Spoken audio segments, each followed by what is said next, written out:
Boa noite, amigos. Um prazer, uma alegria estar aqui nessa casa abençoada na noite de hoje, que nós possamos refletir bastante sobre o que vai ser dito pelo nosso amigo Ricardo, que nós possamos também extrair das lições de hoje aprendizado e prática para a nossa vida, porque não basta aprender, tem que praticar, né? Então, já que vamos falar de evangelização, vamos falar de evangelho. Do livro Pão Nosso, de Chico Xavier, em preparação. Traduziremos o evangelho em todas as línguas, em todas as culturas, exaltando-lhe a grandeza, destacando-lhe a sublimidade, semeando-lhe a poesia, comentando-lhe a verdade, interpretando-lhe as lições, impondo-nos ao raciocínio, aprimorando o coração e reformando a inteligência, renovando leis, aperfeiçoando costumes e aclarando caminhos. Mas virá o momento em que a boa nova deve ser impressa em nós mesmos, nos refolhos da mente, nos recessos do peito, por meio das palavras e das ações, dos princípios e ideais, das aspirações e das esperanças, dos gestos e pensamentos.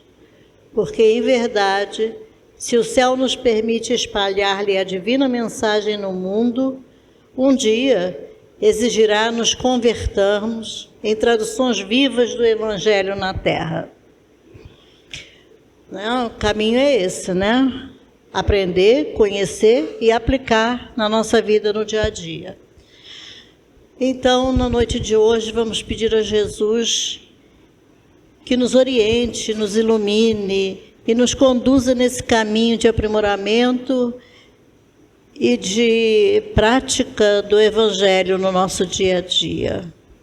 Que possamos extrair hoje muitos ensinamentos, que possa essa noite nos servir de bálsamos e para todos os nossos amigos encarnados e desencarnados que aqui estão, seja uma noite abençoada. Que assim seja. Nosso amigo Ricardo, na palestra de hoje, evangelizar é preciso.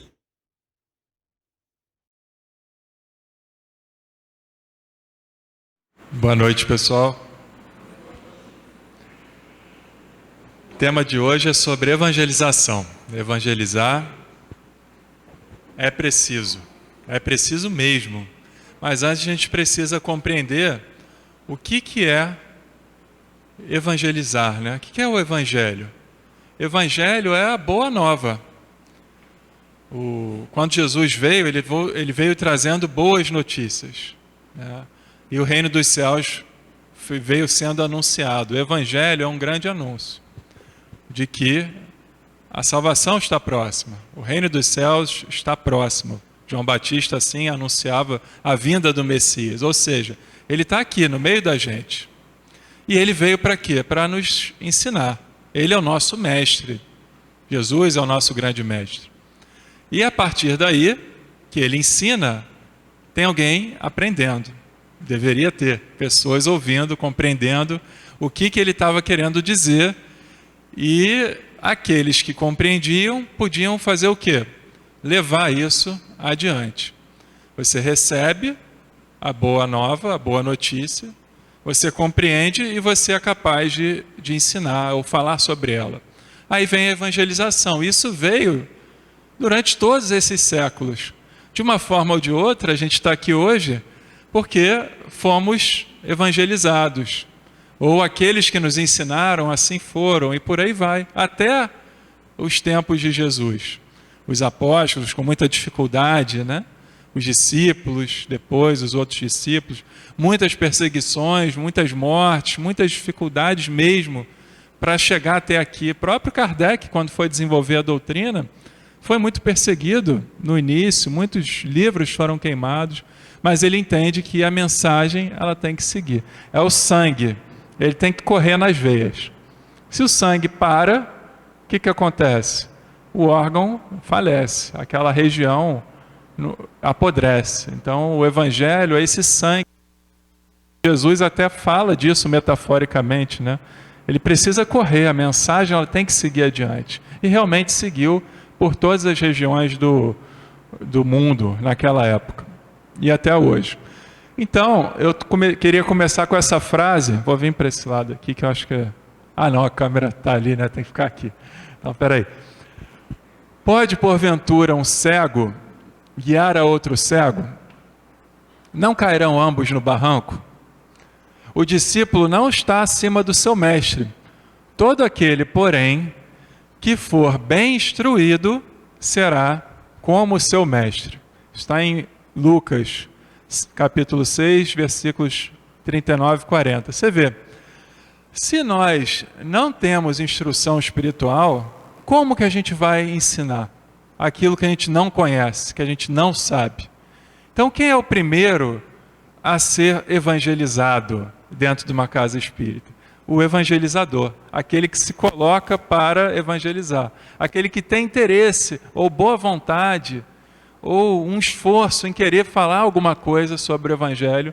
A gente tem que ser evangelizado, a gente tem que estudar, prestar atenção, ler, refletir sobre, meditar sobre os assuntos, senão não acontece. Nós somos maus instrutores, que somos os cegos guiando os cegos, os dois vão se estabacar. Se eu não compreendo, como é que eu vou falar de alguma coisa que eu não compreendo? Não é possível.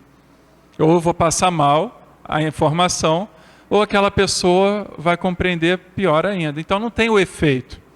Se a gente quer ver uma geração nova, próspera, boa, com moral elevada, com discernimento sobre o que é o certo, o que é o errado, a gente tem que plantar as sementes no coração das crianças, principalmente. O trabalho mais importante no centro espírita é o que está acontecendo aqui hoje. É evangelização e grupo jovem.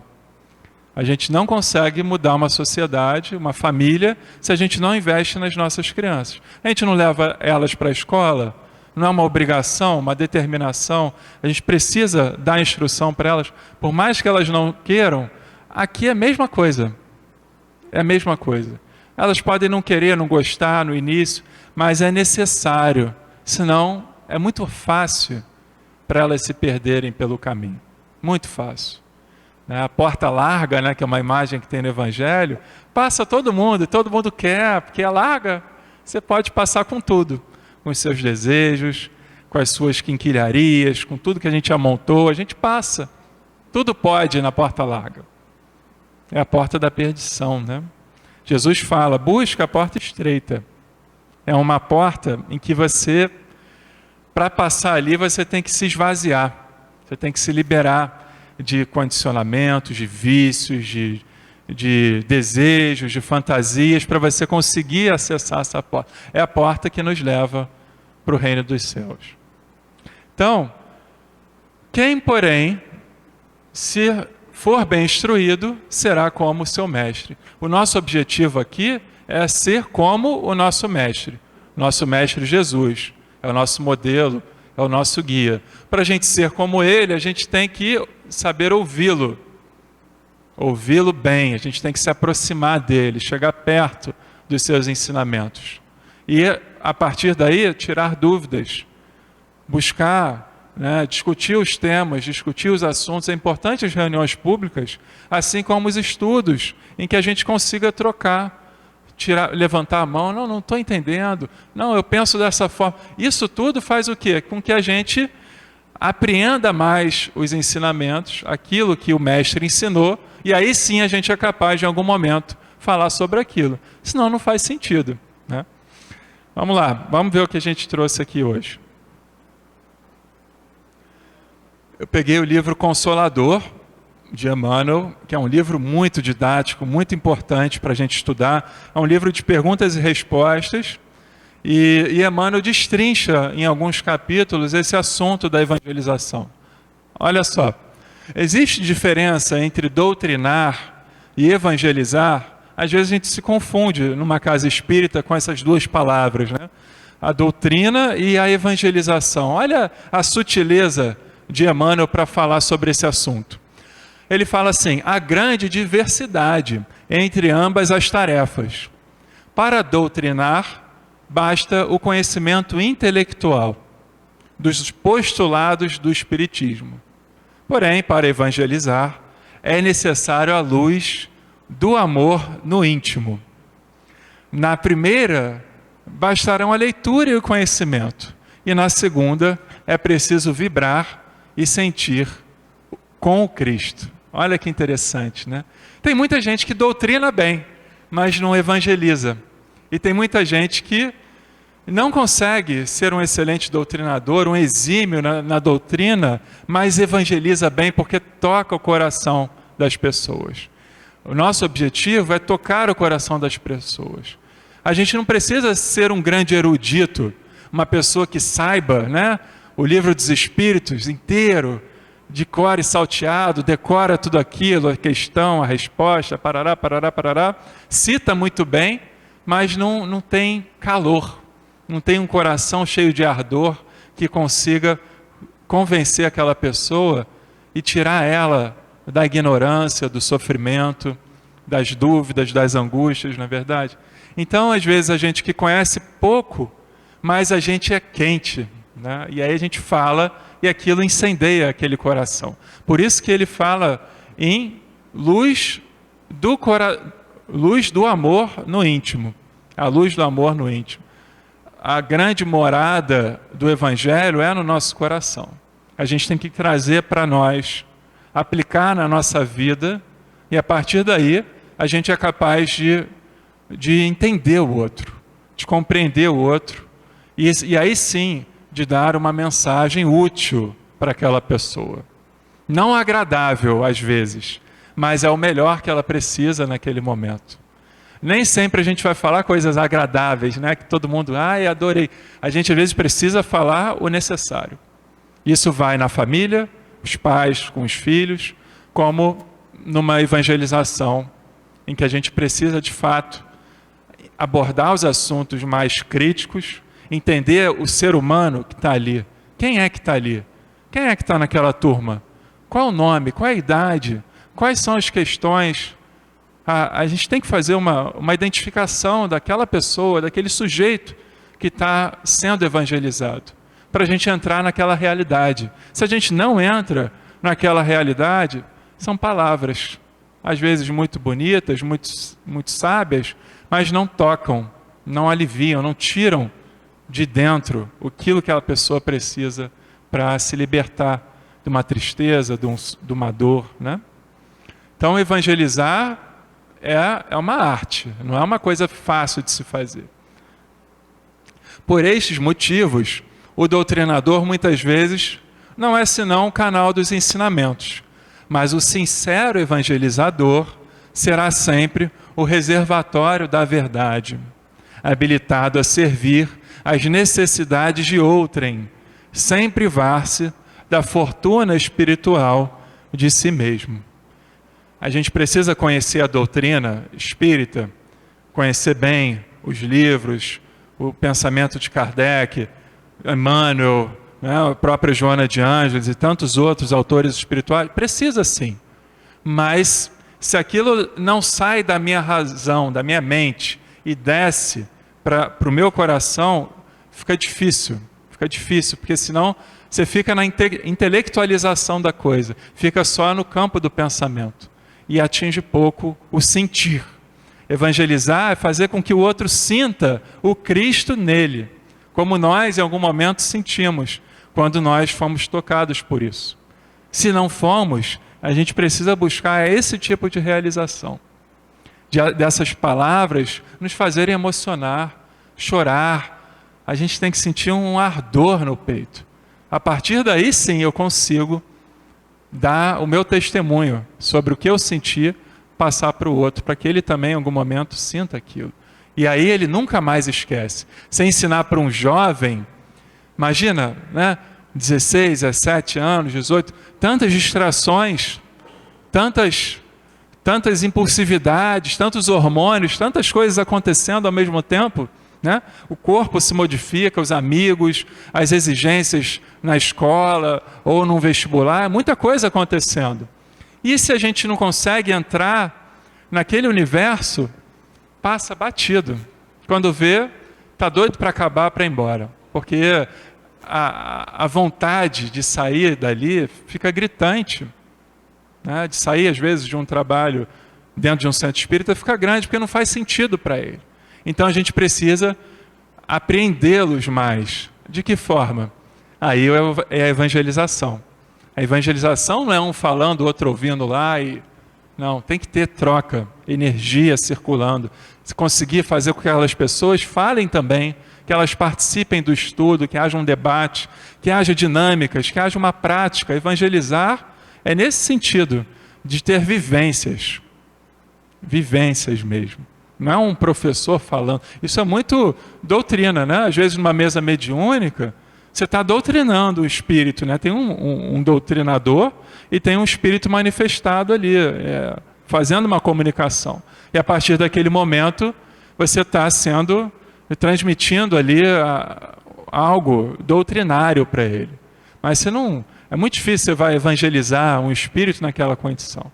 Nisso, a gente precisa de sequência, de aulas, como tem aqui, né? Toda semana vocês trazem os jovens, as crianças para a evangelização. E aí vai firmando melhor, vai firmando mais e mais e mais. Mais do livro Consolador ainda. As obras da caridade material somente alcançam sua feição divina quando colimam a espiritualização do homem. Espiritualização do homem, né? A gente pode pensar aqui na evangelização. Ou seja, por mais que eu faça uma obra de caridade moral, ou melhor, material, por mais que eu entregue benefícios materiais para uma pessoa, isso precisa ser preenchido de quê?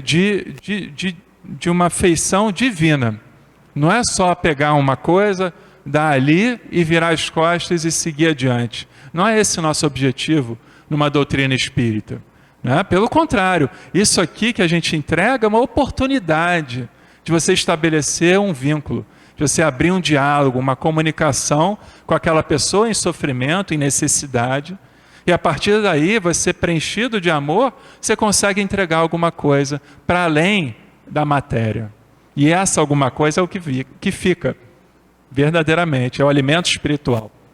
O alimento do corpo, ora a gente se alimenta, mas logo depois a gente tem fome novamente, não é verdade? A necessidade material, ela é constante.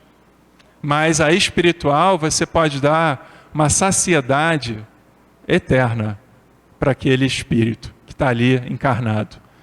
Evangelizar é isso, é atingir, é dar um alimento sólido, em que a pessoa realmente se sinta nutrida de Deus, nutrida de Jesus, nutrida dos bons espíritos, das boas mensagens, aquilo faça sentido, que ela mude o paradigma da vida dela, ela mude os objetivos, o foco, que ela vá para além daquilo que ela estava acostumada. Se transforma, né? A mente da pessoa muda completamente. Você vê, o reino dos céus é o quê? Arrependei-vos, o reino dos céus está próximo. E se arrepender é mudar a mente, é você mudar a maneira de pensar, de enxergar, de agir, de reagir no mundo para uma forma espiritual. Eu agir como um espírito, vivendo no mundo, transitoriamente, circunstancialmente, passageiramente. Mas eu não posso viver como uma carne, desejante de carne, com sede de carne, com fome de carne. O que me espera é uma morte de carne, que eu vou sofrer as consequências de uma atitude voltada para a matéria. Quanto mais a gente se libera, se desapega dessa condição que a gente vive de uma maneira transitória, melhor a gente vai ter um futuro mais digno como espírito, mais leve, feliz de verdade. Então, depreende-se, pois, que o serviço de cristianização, vamos voltar lá em cima,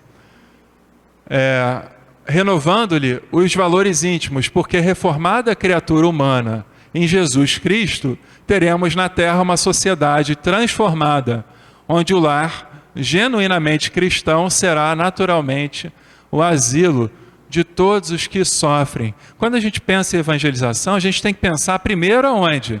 Na nossa casa. Primeiro em casa.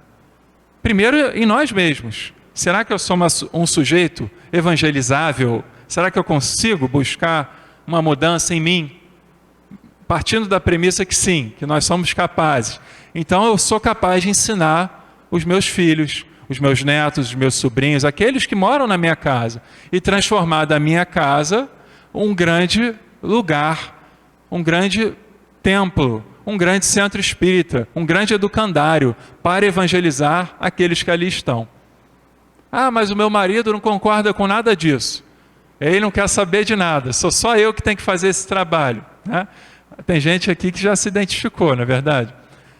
Não importa, né? Faça o seu. Faça o seu, né? Se Deus colocou aquele sujeito com você em casa, tem várias razões que a gente não vai destrinchar aqui, senão a gente vai ter que dar uma outra palestra voltada para relacionamento conjugal, que aí vai desenrolar um monte de coisa. Mas não, agora a gente tem que focar o quê? Evangelização. Se eu puder jogar uma sementinha lá para aquele ouvido que não escuta nada, e se por acaso aquilo fizer algum efeito, beleza, fiz o meu trabalho. Mas o meu objetivo são com os meus filhos, meus netos, com meus sobrinhos. Eu sou um responsável e tem pessoas que precisam de mim. Esses têm uma oportunidade, eles conseguem mudar muito mais facilmente do que um já cabeça dura, na verdade, uma pessoa mais velha, mais difícil de trocar. Mas também é possível. As crianças a gente tem que investir, todo nosso esforço. E a gente vê isso no Evangelho. Segundo o Espiritismo, Santo Agostinho, quando ele fala lá, honrai vosso pai e vossa mãe, ele dá uma instrução, que é o quê? Os laços de família, eu não lembro agora o título a ingratidão dos filhos e os laços de família. É uma carta de Santo Agostinho que tem no Evangelho segundo o Espiritismo, capítulo 14. E lá ele fala o seguinte: os pais, qual é o papel dos pais para com os filhos? Ele aborda esse assunto, é ensinar, é educar aquelas crianças para Deus, de dar um direcionamento para uma vida espiritual. Esse é o maior objetivo. A gente não sabe de onde eles vieram. A gente tem alguma ideia, alguma impressão, mas é muito difícil saber que aquele nenenzinho, cheirosinho, bonitinho, pode ter sido o seu maior inimigo na outra existência, na verdade. Graças a Deus a gente esquece das coisas e a gente dá o nosso amor. Não importa. Quando o tempo vai passando, vai aparecendo uma personalidade ali. E aí a gente percebe algumas dificuldades. Né? Algumas dificuldades. Mesmo assim, ama. A lei do amor, ela resolve todos esses problemas. E amar e a instrução que a gente é capaz de gerar naquela criança. Ah, não consigo instruir nada, não conheço nada. Ótimo, vem para cá. Traz aqui. Entra, bota para estudar desde cedo. Tem berçário, tem crianças que não sabem ler ainda, que estão participando dos estudos. Né? E a gente vem para cá para a palestra. Então está todo mundo trabalhando, todo mundo vai receber paz, todo mundo vai sair daqui harmonizado, fazendo isso sistematicamente, mais o evangelho no lar, o culto em casa, importantíssimo, né? Você está salvando uma geração da ignorância e dos abismos que a gente encontra aí fora, não é verdade? E como? E como? Então, depreende-se, pois, que o serviço de cristianização sincera das consciências constitui a edificação definitiva, para a qual os espíritas devem voltar os olhos. Antes de tudo, entendendo a vastidão e a complexidade da obra educativa. É muito complexo. Educar é complexo mesmo. Não é a toque de caixa, não vai todo mundo assim, tem que ser assim. Você tem que olhar o sujeito que está ali. Tem diferenças. Você vê filhos, né? Às vezes gêmeos, com personalidades completamente diferentes. E você tem que ter uma abordagem com um, às vezes uma abordagem com o outro. Mas a base é a mesma. Antes de tudo, entendendo a vastidão, a complexidade que lhe compete efetuar. Junto de qualquer realização humana, nas lutas de cada dia, na tarefa do amor e da verdade. É uma tarefa, gente. A gente não pode se esquecer disso. A gente não pode se ausentar, recuar, se omitir, né, por uma conveniência. Às vezes a gente está cansado. Não, dá o celular aí que eu vou fazer minhas coisas. Dá o tablet aí que resolve tudo, eu vou lá fazer minhas coisas. Não, a gente precisa ter um tempo para amor e verdade com aqueles que estão na nossa casa. Principalmente os miúdos, né, os pequenininhos. Estou falando aqui hoje mais para os pais e para os responsáveis que têm crianças, adolescentes, né, jovens em casa. É importante a gente ter oportunidade de transmitir o Evangelho para eles. Não é só o centro espírita que resolve. A gente tem que fazer o papel dentro de casa. Tem que fazer. É um trabalho conjunto. Como a escola, né? A escola não precisa dos pais dando uma contribuição em casa, senão vira só um depósito de criança. Você joga a criança lá, pega e espera uma solução. Não é assim que funciona.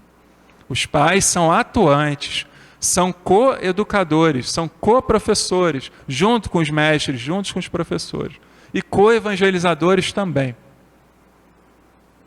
Na maior parte das vezes, o ódio é o germe do amor que foi sufocado, desvirtuado por um coração sem evangelho. Olha o que o Emmanuel está falando aqui. Só a evangelização do homem espiritual poderá conduzir as criaturas a um plano superior de compreensão, de modo a que jamais as energias afetivas se convertam em forças destruidoras do coração.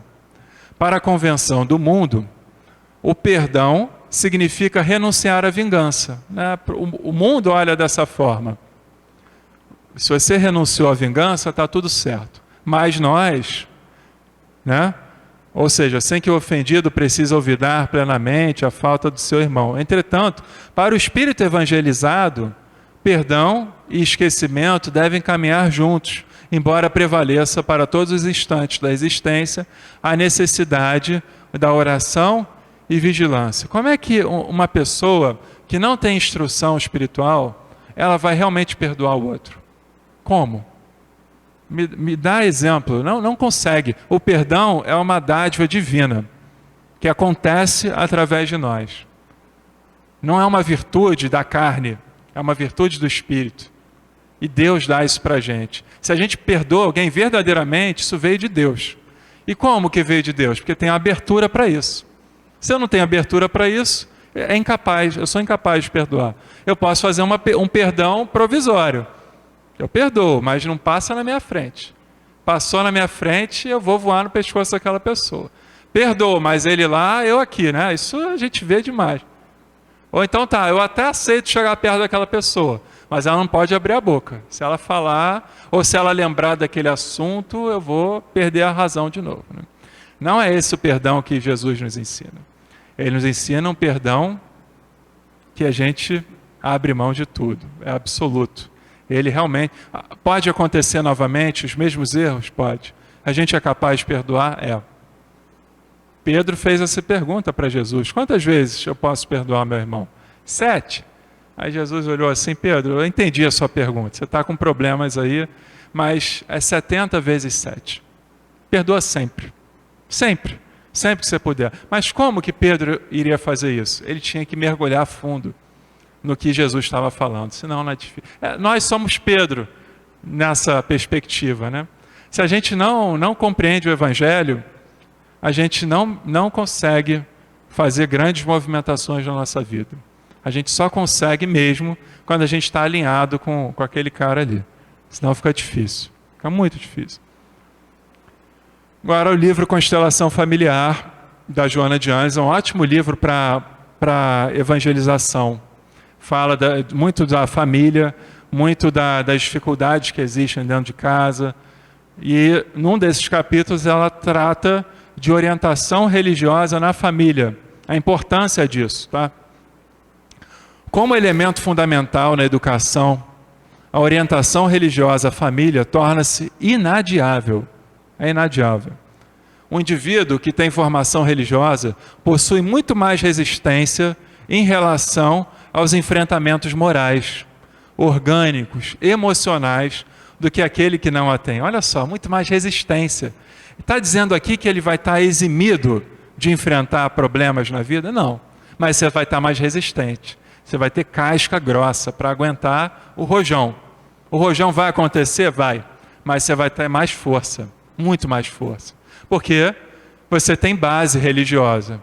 A fé em Deus encontra-se inata no Espírito. Olha que interessante. É inata, está no Espírito a fé em Deus. Mas alguém tem que ir lá e despertar isso. Tem que despertar. Senão, aquilo é abafado. É como uma semente que você não coloca na terra para germinar. É uma semente que você deixa em cima do cimento. Não acontece nada.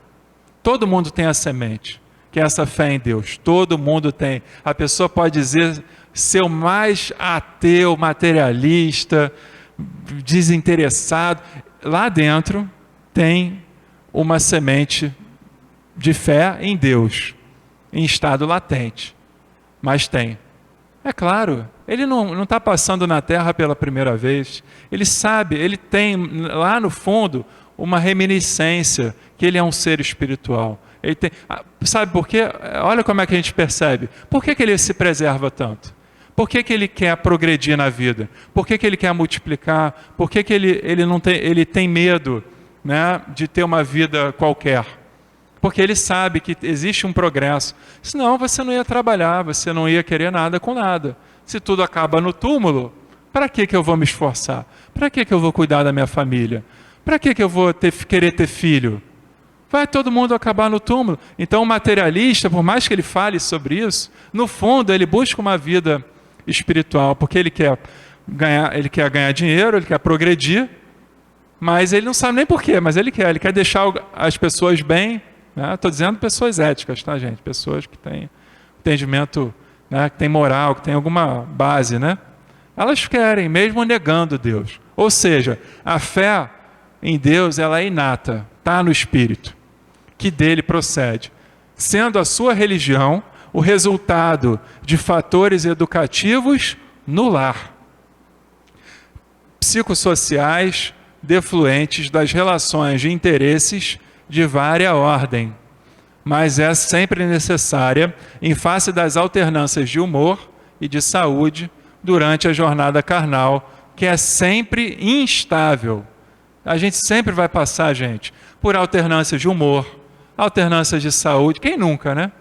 A gente às vezes aqui está bem, está todo mundo harmonizado e tal. Às vezes a gente vai sair daqui, já começa, né, os problemas na rua, estresse, medo. Aí chega em casa, está com fome, a comida não está pronta, já começa a criar problema. Alterna o humor durante o dia? Alguém alterna aqui? Ou só? Todo mundo alterna, né? Todo mundo, acredito. Saúde, alterna durante a vida? E como, né? E como? Mas, se a gente tem uma base religiosa, isso tudo vai ficando mais fácil de resolver. Mais fácil de resolver. A gente sabe onde recorre. A gente sabe onde a gente consegue reabastecer a nossa fé.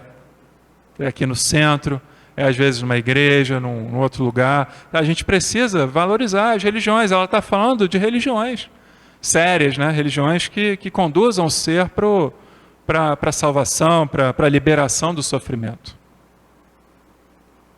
Ela continua aqui. Essa orientação religiosa pertence aos pais. Quem orienta, quem inicia os filhos para a religião são os pais.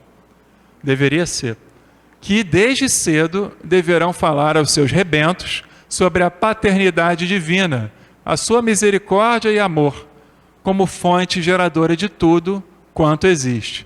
Ou seja, o que a gente instrui para os nossos filhos, né? Existe Deus, Ele é o nosso Pai. Ah, mas como? Você que é meu pai. Não, eu sou seu pai aqui na carne, biológico. Mas tem um pai maior, que é o meu pai, que é o seu pai. E nós somos espíritos. Apesar de eu te chamar de fulano, ciclano, você é um ser espiritual. O corpo que você vive é transitório.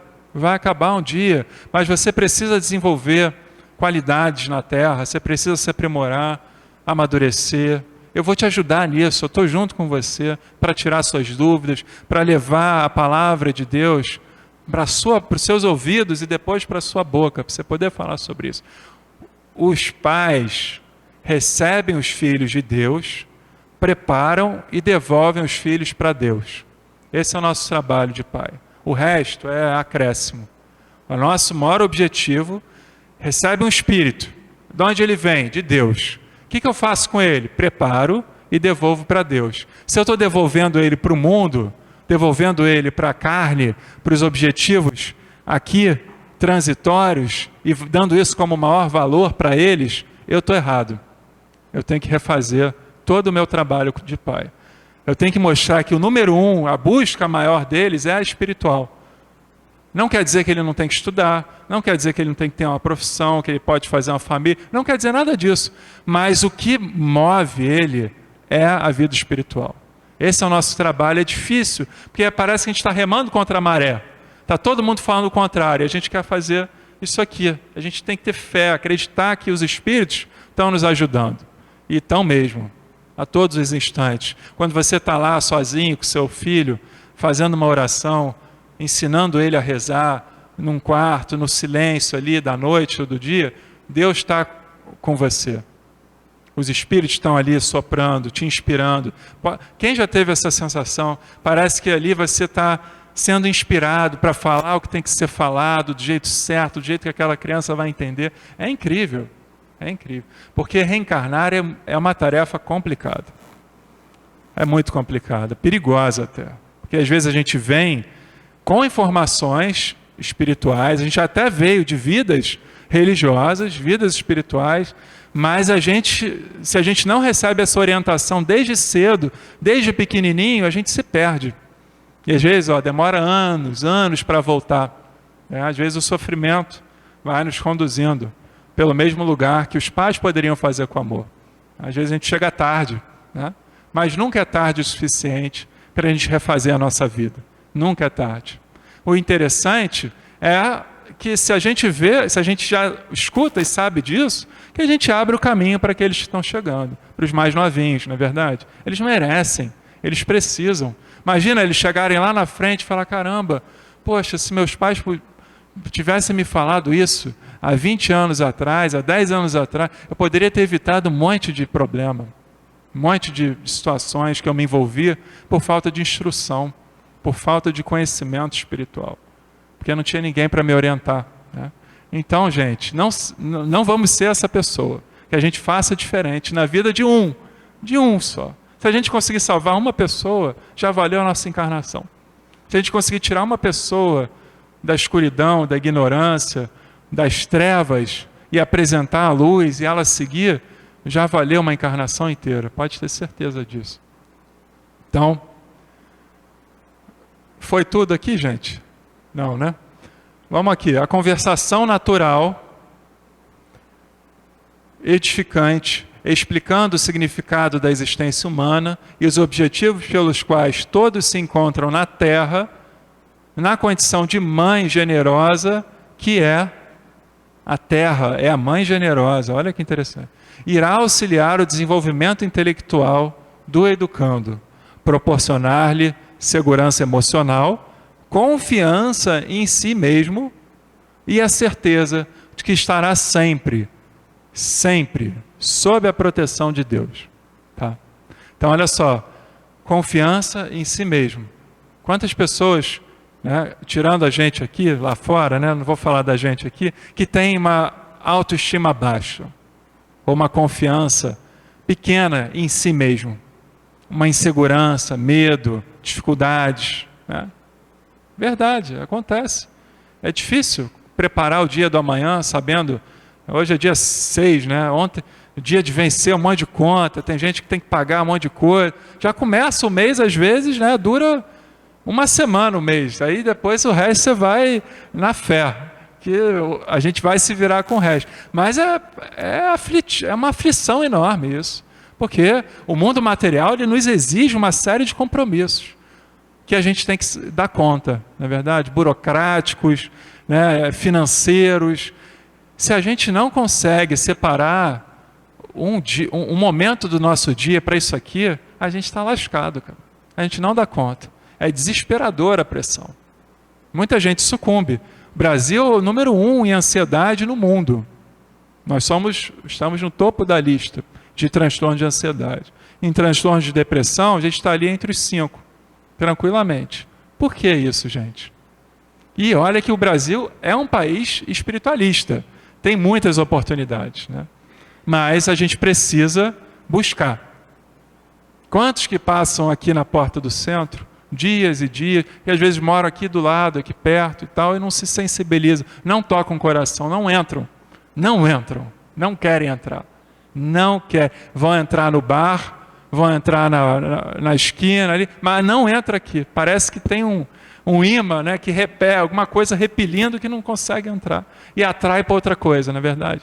Tem uma atitude também, um desejo, uma vontade de querer sair de uma condição de alegria, entre aspas, de gozo, de prazeres circunstanciais, para uma vida de devoção, uma vida de entrega, uma vida espiritual que às vezes nos exige compromissos difíceis. A gente tem que abrir mão, né, de tanta coisa, renunciar, né, tanta coisa, para seguir uma vida correta, numa porta estreita, num caminho estreito, né? Bom, vamos lá. Ainda nesse livro, capítulo 22. À medida que o comportamento religioso tem sido sediço e favorável ao profano, profano, gente, é o que está fora do templo, né? Uma expressão que você via muito na época de Jesus. Você profanou o templo, você está fora do templo, você não tem acesso ao templo. Ou seja, você está fora de uma vida espiritual, uma linguagem assim. Ao vulgar e promíscuo, ou seja, você está cedendo ao que é favorável, ao que é gostoso, ao que é agradável, né? Vulgar, promíscuo, mas aumenta o número de crianças e adolescentes portadores de distúrbios psicológicos. Começa cedo, tá, gente? Muito cedo. Mais cresce a estatística de suicídios, de drogadição, por falta de futuro promissor, na sua nublada visão, quando algo de desagradável lhes acontece, não tendo qualquer meta de segurança à frente. É lidar com a frustração, né? Como é que o jovem hoje lida com a frustração? Lida muito mal, porque é um imediatismo, tudo acontece na hora, né? Desde as mensagens, da comunicação que é instantânea, os resultados, tudo aparece tudo muito rápido, né? Ninguém mais tem paciência para ler um livro, para né, assistir às vezes um filme longo, já cansa, tem que ser tudo cortadinho, vídeos rápidos, tudo é muito rápido, né? Então você frustrar um jovem hoje é muito complicado para ele saber lidar com isso. Quantos jovens que eu vejo que às vezes terminam um namoro, uma namoradinha termina, o garoto quer se suicidar, não consegue lidar mais com a falta, com a frustração, né? São tantas coisas que a gente oferece, né? E aí, e quando falta? Isso está onde? Falta de educação em casa. Você nem sempre vai ter o que você quer. Você nem sempre vai ter horário para ficar livre no videogame, na internet. Tem que ter regra. Olha só, tal hora vai desligar. Não vou, vai. O sim do pai tem que ser sim. E o não tem que ser não. Quando o não virar sim, ou o sim virar não, a gente vai ter problema, na verdade. Conseguiu convencer uma vez, já sabe a fórmula mágica do convencimento. Aí vai tentar de novo. E assim vai conquistando, vai ganhando terreno, vai ganhando cada vez mais espaço nas vontades próprias. E o pai e a mãe vai afrouxando. Olha só o problema. Muito problemático. É claro que a gente tem que ser amoroso, afetuoso, né? Ninguém está falando aqui em agressividade, em violência, nada disso. Mas em exercer uma autoridade de pai e de mãe. Isso muito foi perdido pela sociedade aí fora. A gente tem que permanecer firme na nossa palavra. Nos nossos valores, a gente tem que conseguir transmitir para aqueles que estão vindo aí. Quando o lar tem alicerces religiosos equilibrados, sem os fanatismos perturbantes, nem o puritanismo hipócrita, que também existe, né? Suas estruturas gerais comportam todas as agressões e tormentas, conforme Jesus informou, em torno da casa construída na rocha da fé, que suporta os ventos devastadores, permanecendo de pé. Jesus, quando constrói essa fala, ele dá 2 exemplos. Uma casa que é construída na rocha, que é essa que a Joana está falando, e uma casa construída sobre a areia. Quem aqui já conhece de construção? Se a gente construir sobre a areia, se não tem uma fundação adequada, a casa vai embora. Igual a areia, você sopra, vai cair tudo, porque não tem base. O Evangelho é a base, é a rocha em que a gente constrói os nossos alicerces, a nossa casa. Aí tem fundação. Vai deixar de ventar? Vai deixar de ter terremoto? De ter tempestade? Não vai. Não vai. Mas a gente aguenta. É o que a gente estava falando anteriormente. A casa foi bem construída sobre um solo duro, que é o cristianismo, que é a doutrina espírita.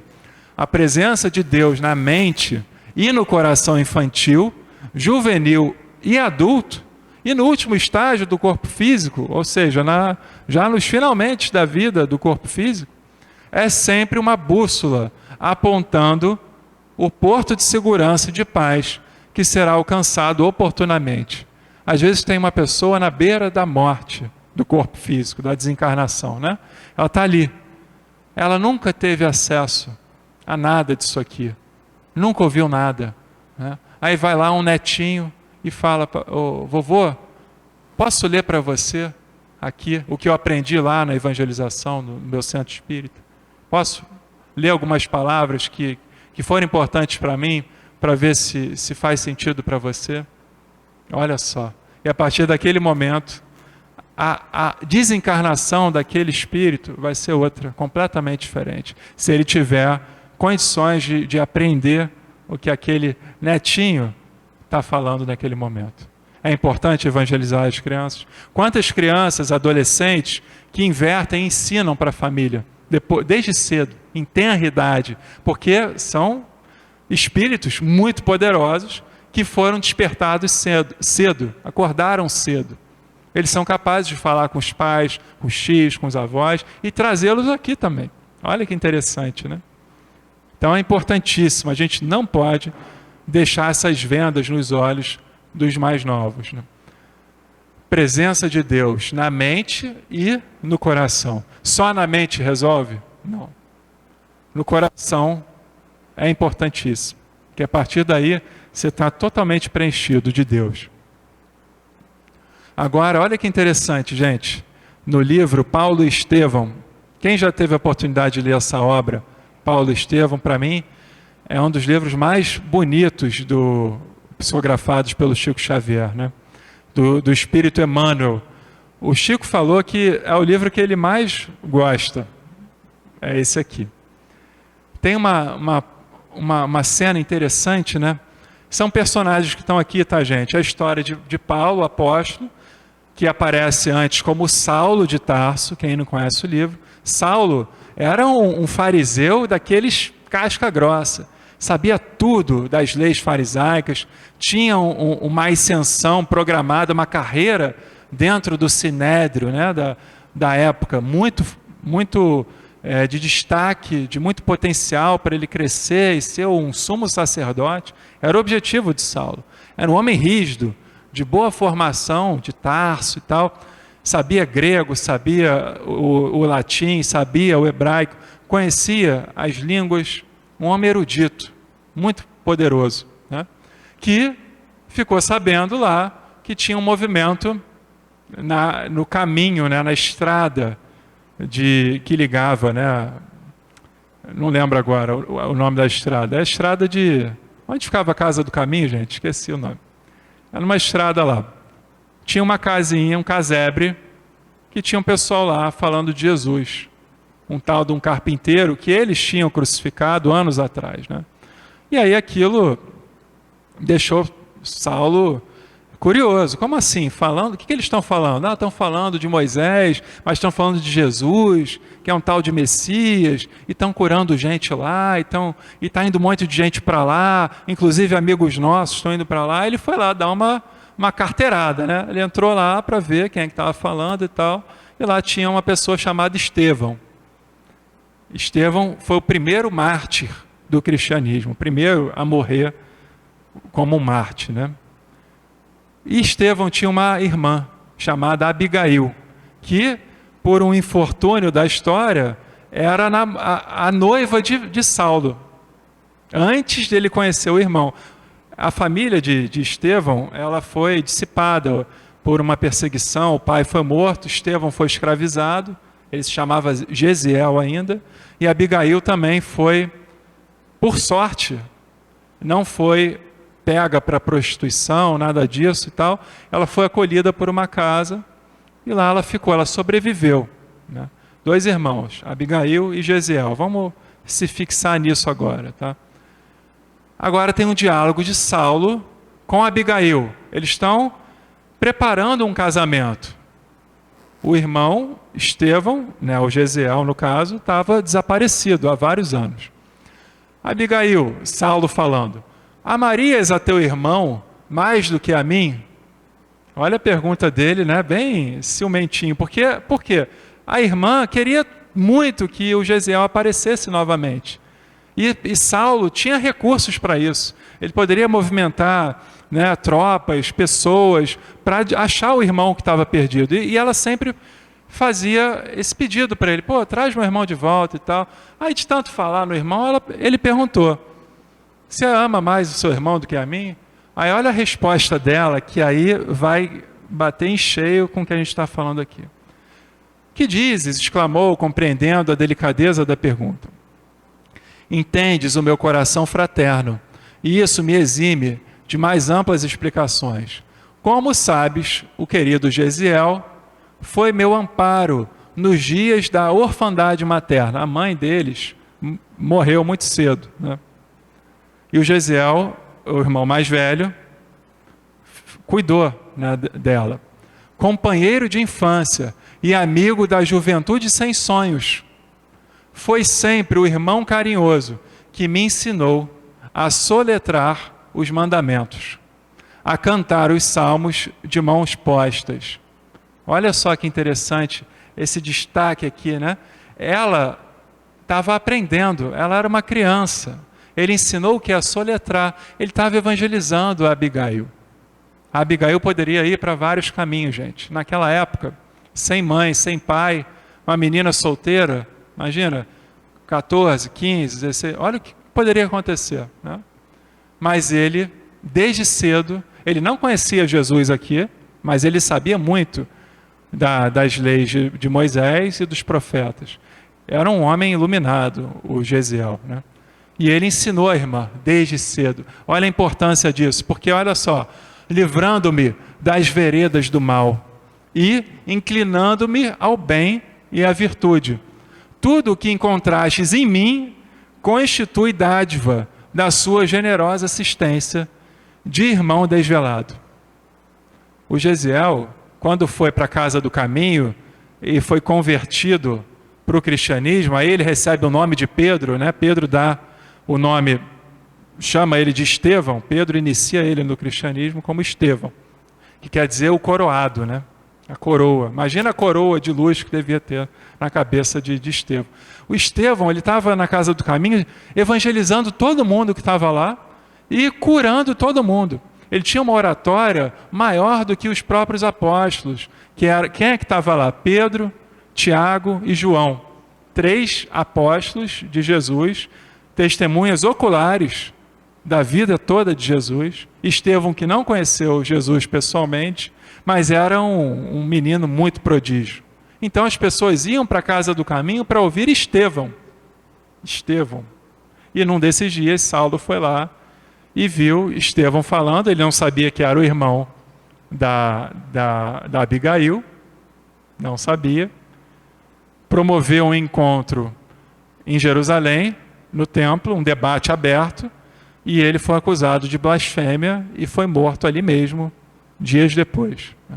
E antes de morrer, por uma série de coincidências, a Abigail participou daquele inquérito, né? Que imagina, Saulo e Estevão, duas almas grandiosas na retórica, na argumentação, iam se encontrar para um debate aberto. Até os romanos, fofoqueiros, curiosos, foram lá ver o que estava acontecendo, né? Então juntou todo mundo, foi todo mundo para lá. E nisso Abigail chegou já com o irmão sentenciado, e aí ela tenta argumentar que é o irmão dela, mas nisso Saulo já tinha sentenciado e o casamento que eles iam fazer acabou, o noivado acabou e Saulo acabou a partir daí querendo perseguir todos os cristãos, né? Até que acontece lá as portas de Damasco. Aí vocês vão ler o livro, né? Leiam o livro Paulo e Estevão, vocês não podem desencarnar sem ler esse livro. Por favor, é uma obra-prima, um livro maravilhoso que tem muito ensinamento, muito ensinamento. Eu só trouxe isso aqui para a gente ver a importância da evangelização infantil. Em momentos extremos, você vê uma vida perdida, poderia ter sido morta, né, estuprada, abusada, posta em prostituição, ela tinha valores plantados ali pelo irmão. E para a gente encerrar, Evangelho segundo o Espiritismo, Santo Agostinho, capítulo 14, honrai o vosso pai e a vossa mãe. Ó espíritas, agora está falando para a gente. Compreendei agora o grande papel da humanidade. Compreendei que quando produzis um corpo, a alma que nele encarna vem do espaço para progredir.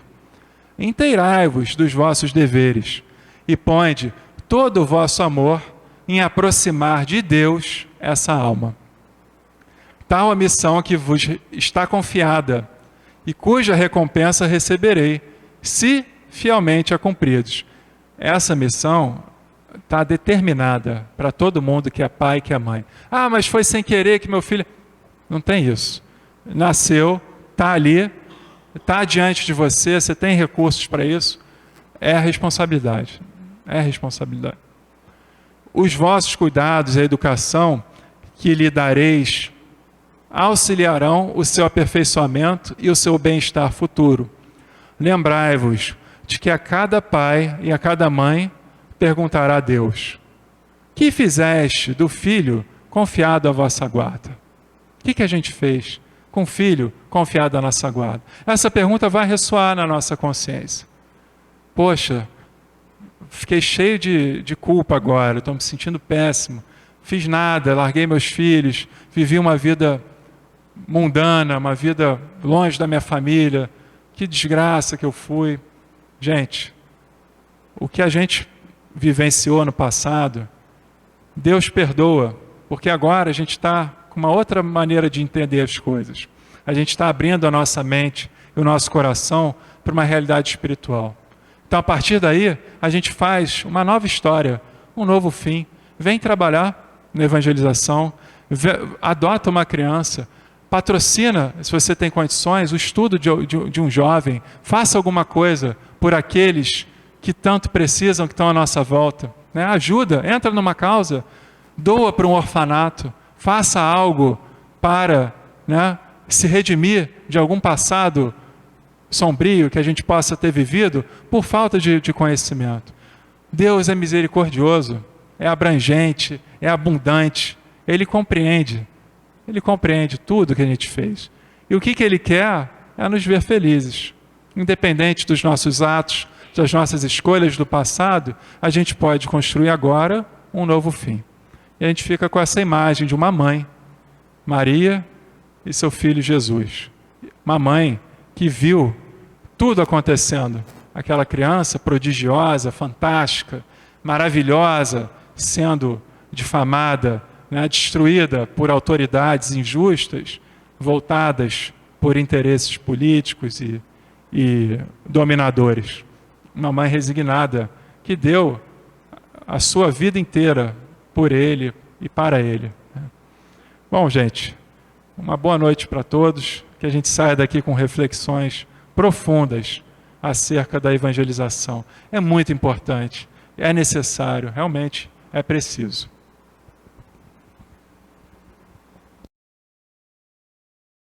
Bem, meus amigos,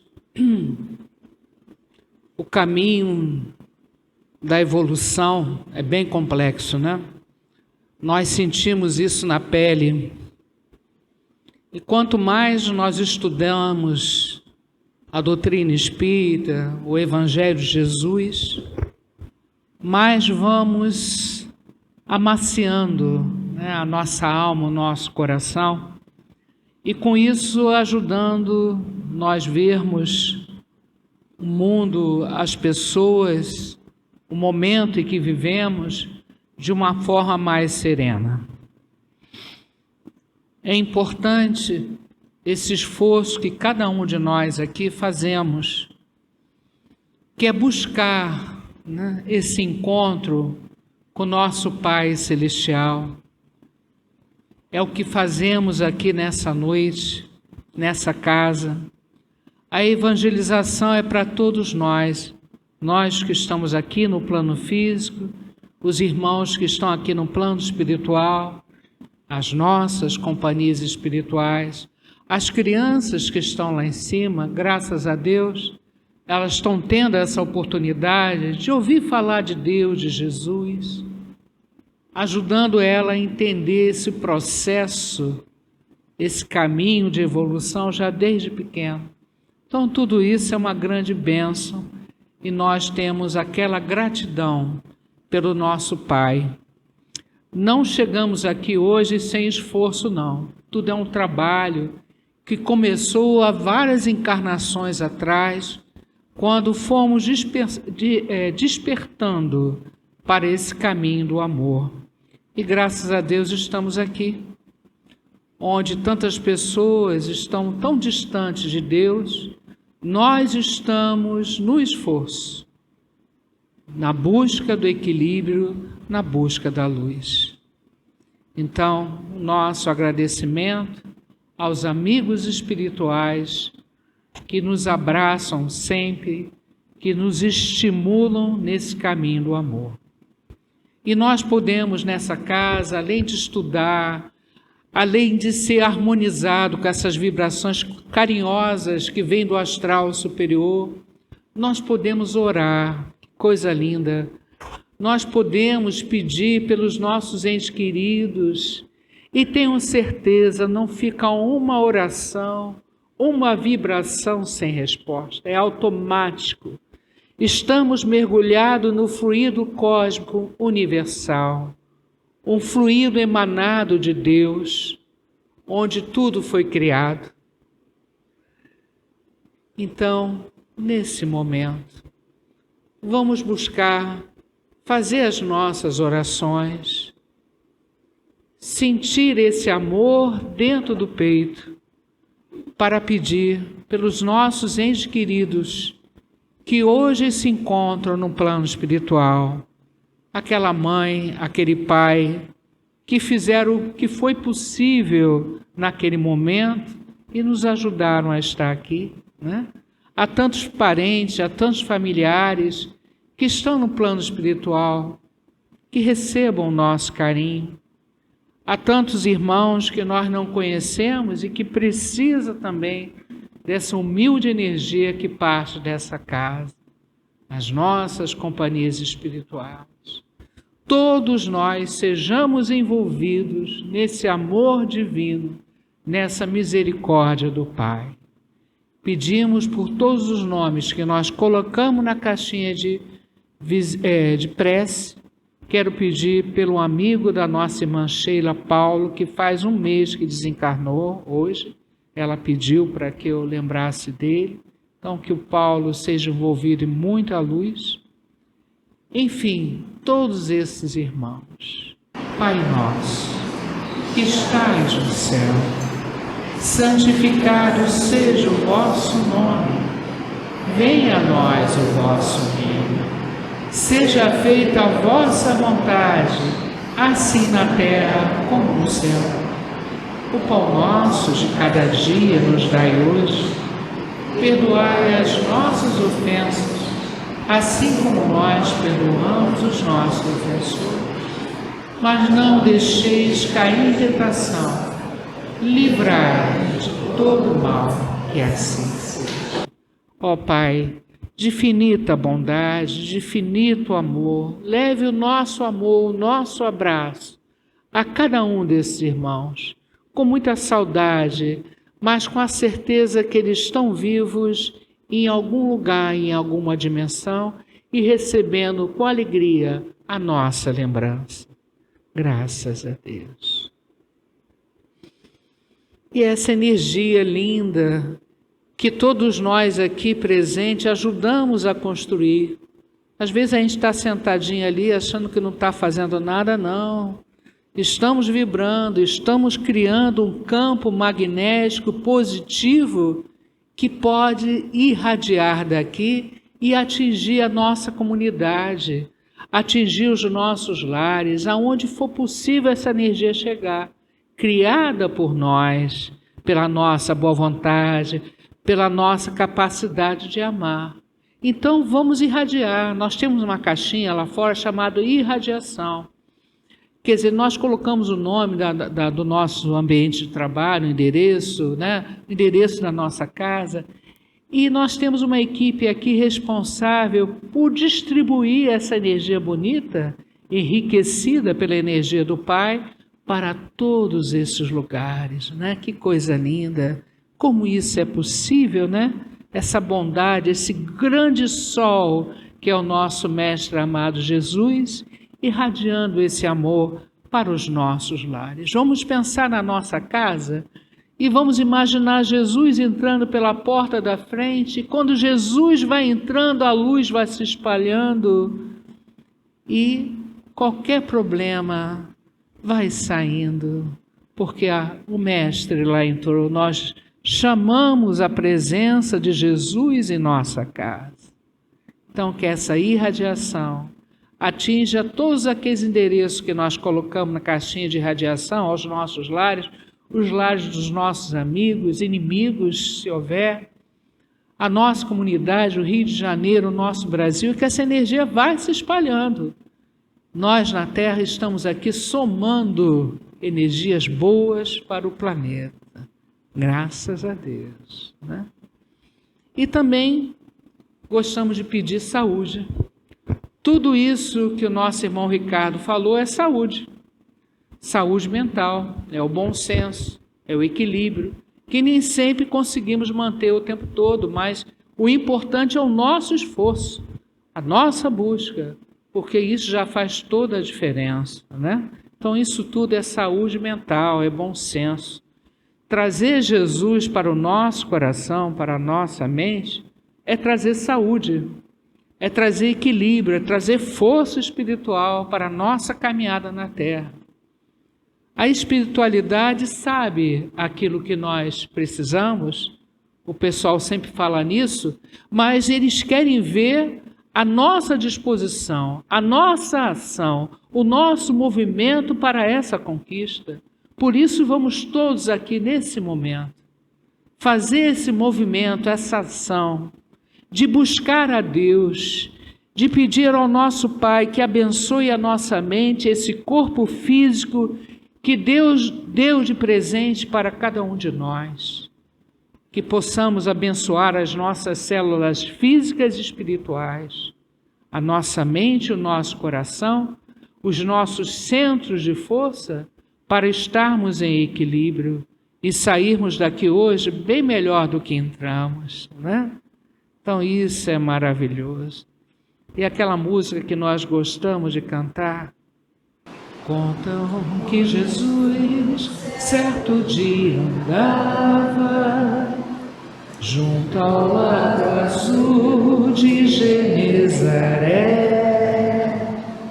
e as multidões ele ministrava seus ensinamentos de amor e fé, com saliva e lodo curava os cegos, junto ao velho tanque de Siloé, numa tarde linda de primavera. Outros mais prodígios ele fizera na cidade santa de Nazaré. Foi o bom Jesus que nos ensinou junto ao lago azul de Genezaré. Caridade, amor, bondade, luz, verdade, fé. Tanto lutador em Jerusalém, quanto na Betânia em Genezaré. Ele foi caminho, verdade e vida, como ainda é. Pai de infinita misericórdia, nos traga essa energia renovadora, reequilibrante para cada um de nós. Possamos beber dessa água cristalina que mata a nossa sede, que é o seu Evangelho. Reequilibre a todos nós. Eu peço pela médium Sheila, que está na Barra, o endereço está ali. Ela está com problema de saúde, que Deus a abençoe. Eu peço pela nossa irmã Ilka, que operou a catarata, está aqui hoje, operou na sexta-feira, que ela se recupere, fique bem. E para todos aí que a espiritualidade sabe melhor do que ninguém, aqueles que precisam, principalmente o equilíbrio mental, a fé, a serenidade, né? A esperança. E todos os endereços que nós colocamos na caixinha de visita médica, uma equipe daqui parte em direção a esses locais, levando o apoio, a orientação que esses irmãos precisam. E que as águas do ambiente também sejam fluidificadas. Graças a Deus.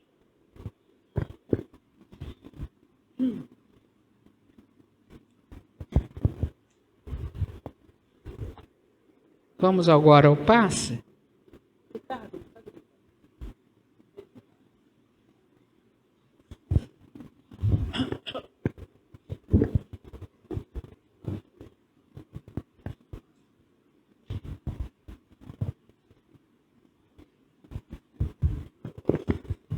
Nós recebemos, com certeza, muito carinho, né? Desde que a gente entra lá naquele portão ali, a gente vem recebendo ajuda, né?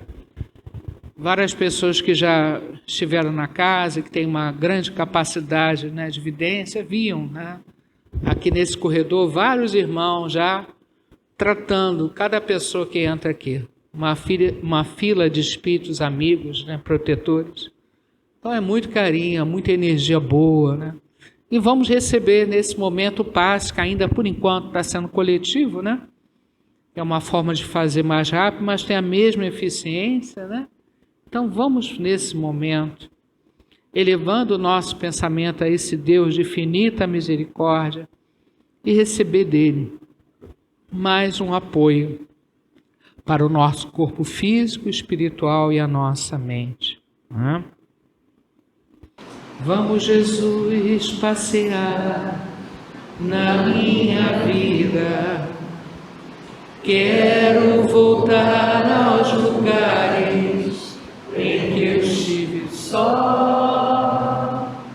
Quero voltar lá contigo, vendo que estavas comigo.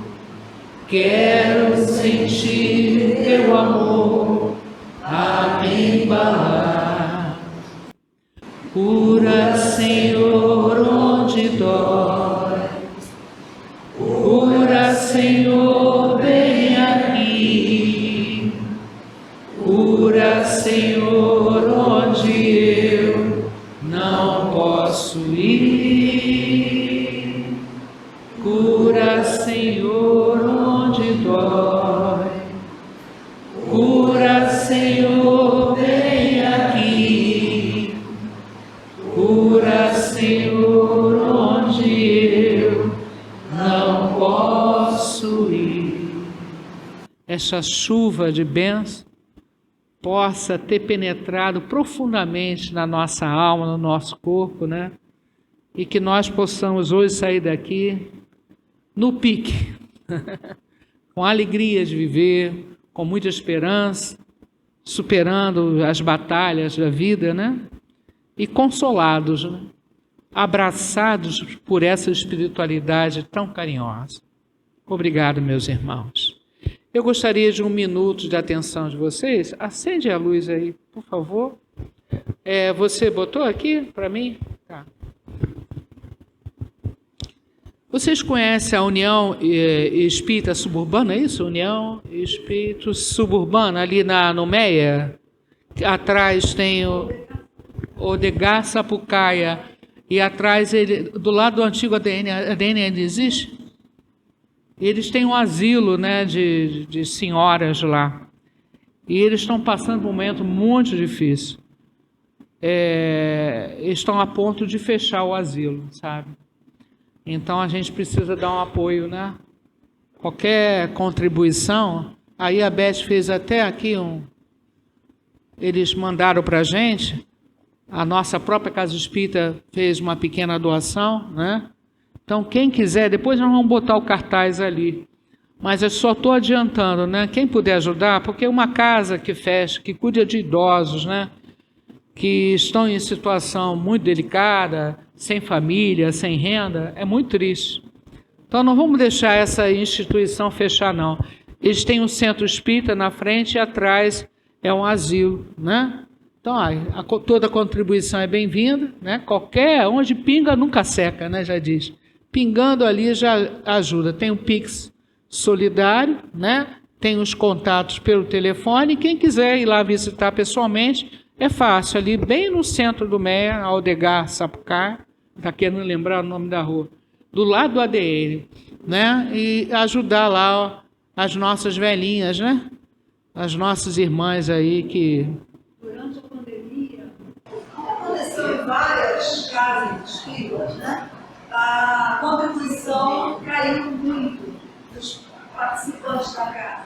Se afastaram, outros não continuaram contribuindo. Com isso, as despesas dos ofícios que eles pagam, enfermeiros, cuidadores, né, que a continuaram lá. Remédio. A pandemia. Então, por isso, eles perderam muita contribuição. Estão com déficit bem alto. Para não fechar, eles estão fazendo essa solicitação. Tá? É isso aí. Quem puder, obviamente, né? Quer falar alguma coisa, Ricardo?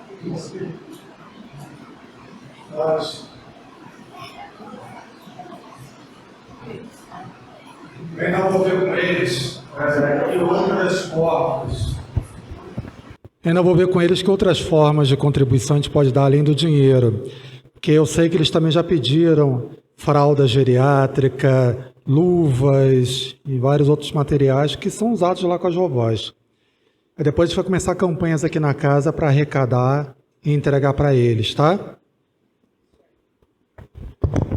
Bom, gente, é uma boa noite, aquela recomendação sempre, né, de estudar, de aprender a doutrina espírita. Temos vários cursos online ou presenciais. Mais do que nunca, o Ricardo falou da evangelização, trazer as crianças para a evangelização, isso é importantíssimo. Nós estamos com ela às segundas-feiras, as crianças todas, a mocidade também, e é um prazer ter vocês aqui com a gente. E lembramos que a operação espiritual é no próximo, o primeiro sábado de abril. Quem quiser se inscrever para a operação, que é feita à distância, é só ir à secretaria e fazer a inscrição, ok? Qualquer dúvida, Ricardo está aí, Beth, pode esclarecer vocês. Uma boa noite, obrigado ao casal aí pelo carinho, tá? Que Deus abençoe vocês.